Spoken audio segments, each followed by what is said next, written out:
knowledge base, but Wagon.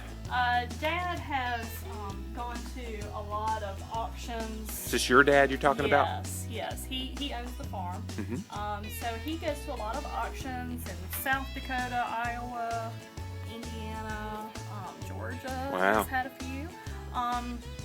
So he goes and he finds these authentic Kentucky. wagons. Yes. So we have some original John Deere wagons. Wow.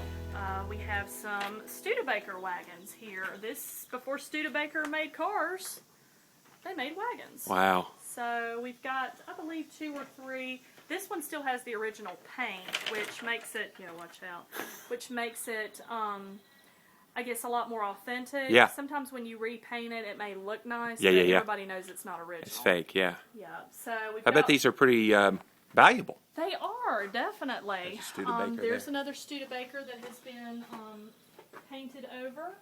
And then the older looking one here is a mud wagon that is actually has everything original in it. Wow. A mud wagon. Why do they call it a yes. mud wagon? You know, They I don't- carry to mud me, in it or looks something? like a stagecoach is what Yeah. I would call it, but the technical term is mud wagon.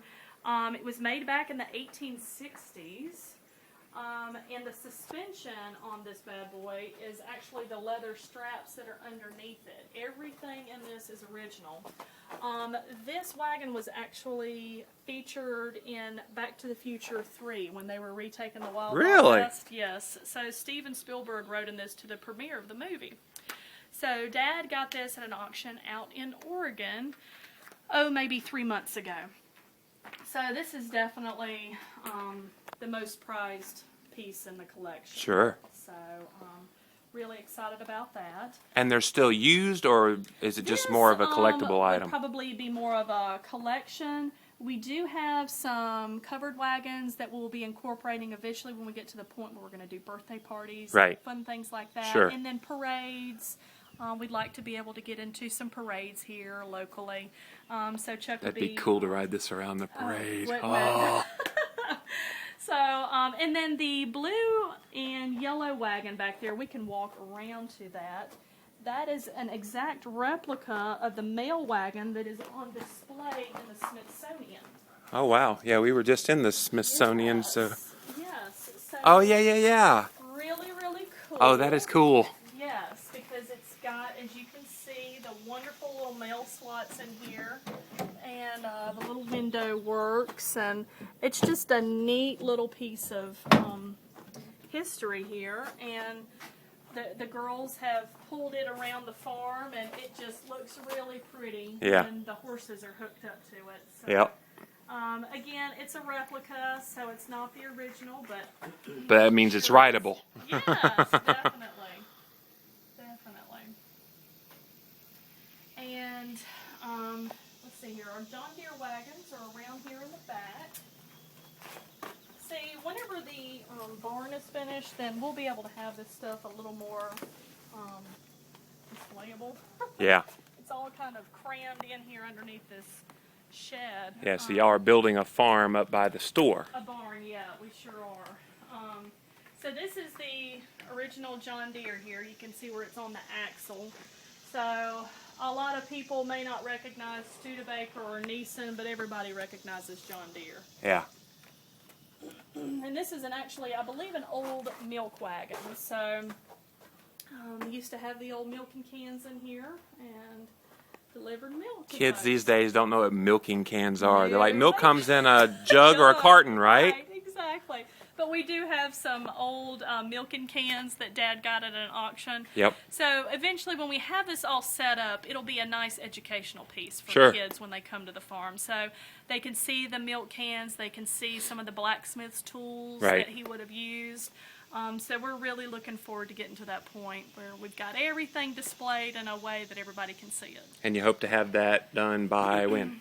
Hopefully by the end of the summer. Knock on wood. Yes. Summer 2010. Exactly. Is this an old... There is a corn cob thing here, which is the coolest. Still functioning, or just, I guess, for We- display? Yeah, I think that we could probably get it all cranked up eventually. We just there's so much stuff in here. It's so hard to. Although I don't eat corn, so. Yeah, exactly. We wouldn't be cranking it up. No. For you, Jimmy. Yeah. You would spare me. Yes. And yeah, over here, this covered wagon that is slanted. I wish that this other wagon wasn't crammed under here because it's so neat to see this. But this is an old tobacco wagon that was made in North Carolina. Mm-hmm. And it's got all of the original hinges, bolts, all Wow. of the original hardware, which is really, really difficult to find. Right. So when they were out harvesting the tobacco in the wagons, you can see where the apron is slanted. Right. That was whenever the tobacco was harvested, and inside the wagon, if a rain came up on them, Yeah. then it protected the tobacco inside to keep it dry. So that's a wonderful thing to see. And then also here, as they had their horses out in the field pulling the wagons, they had their feed trough here for the horses. That's cool. So it's just really, really neat to see historical pieces like Yeah. this. A lot of fun for kids to see this too. And it takes a lot of the elderly visitors that we have Yeah. back to stories of Oh, their yeah. grandparents. Exactly. So we hear a lot of, just a lot of reminiscing going on when people Sure. come down here and see these wagons. So It's like been- Little House on the Prairie. It is. It's been a lot of fun so far. But, So do a lot of farmers take on this kind of thing as well to try to preserve the history, or do you not really see that? Is this something that's kind of unique to what you guys do? I would say it's more unique. You would really be surprised, however, how many farms in the U.S. actually use draft horses and equipment on their farms still. I mean, Yeah. somebody told me the number, and I can't recall it offhand, but it was a staggering figure. Wow. But again, you've got a lot of local farms that are, doing everything strictly with tractors and, Sure. and all of that. So I think it's unique maybe in this area. Right. But as a whole in the nation, there's a lot of farms utilizing draft horses and horses in their farming. Wow. Old piece. A grain and seed cleaner. Yes. So how's this work? You've got I'm me. going to ask you. I wish She's I like, I knew. just have this thing. It doesn't mean I know how to use it. Yes. That's funny. This is something maybe Dad or someone who is much older could help explain. No, that's fine. I'm sure it's. Isn't it neat though? I mean, it looks certainly very different. Very different.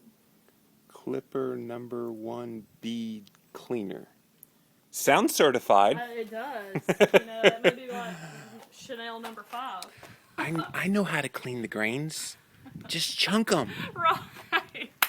That's back in the waste not, want not days. That's true. This is back when they didn't have obesity and diabetes Exactly. and chronic disease like we have today. Exactly. I guess they could get away with more carbs than we do in modern society. I think they had things a lot more figured out than we give them credit for. Of course, they ate real butter and raw cream and raw butter and raw milk and Yes.